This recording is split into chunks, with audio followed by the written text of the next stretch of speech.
Hello everyone. We are going to talk a little bit today about the concept of 90-90 breathing. We use this when we're talking about how to, number one, do core exercises, and also the concept of how to brace when you're lifting.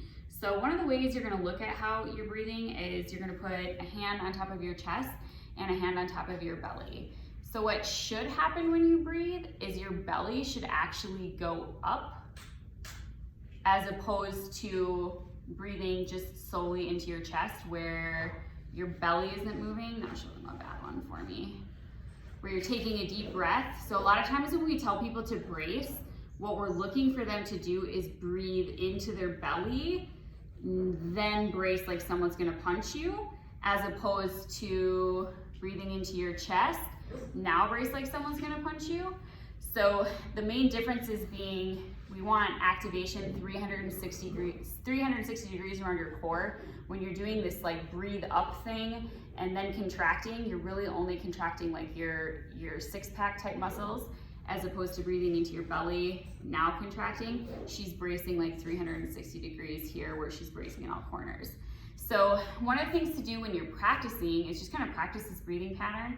This is kind of how we're supposed to breathe, but we get off kilter a lot. A lot of people are not breathing into their belly or their diaphragm, and they're breathing solely up here.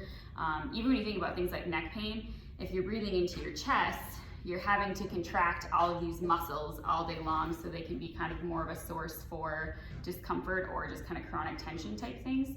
So practicing breathing into your belly, feeling what that feels like, and then also for yourself practicing making sure that you're bracing outwards and you're bracing into all the corners. So again, if she takes a breath into her belly, she's gonna feel her sides and make sure she can feel herself contract. So she'll practice, do it, take both hands, feel, does it feel like you're a canister pushing outwards, versus do a breathing up, bracing down.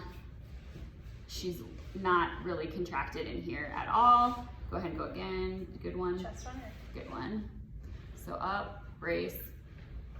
I'm not able to go in here now. So just giving yourself a little proprioceptive input is a good way to do a check and balance with this.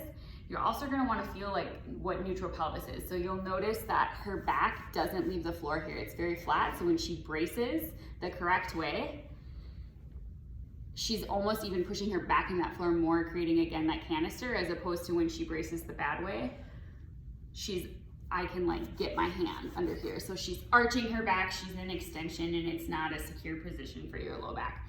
So those are gonna be the big differences in bracing. This is called like a 90-90 breathing exercise for a pattern.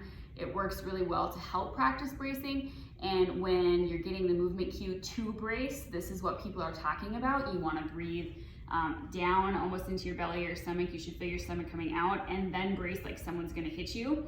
The ability to do this, you should be able to hold this for 20 to 30 seconds, and you should also be able to do this and hold a conversation. So it shouldn't be like so much struggle for you that you can't talk while doing it. So that's also something to practice. So as we go through this next kind of series of progressions, we're gonna talk about the ability to brace for 20 to 30 seconds first, and do that effectively and appropriately before you even really start adding layers onto it.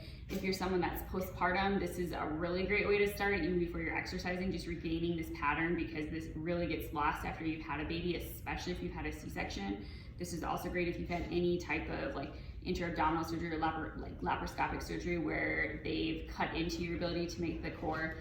This is going to be that essential thing that you want to get back. So knowing how to brace effectively and correctly is going to be step one in appropriate technique or lifting technique and loading for any of the lifts. So it's good to kind of test and start here. If you have any questions, let us know. Otherwise, we will see you next time.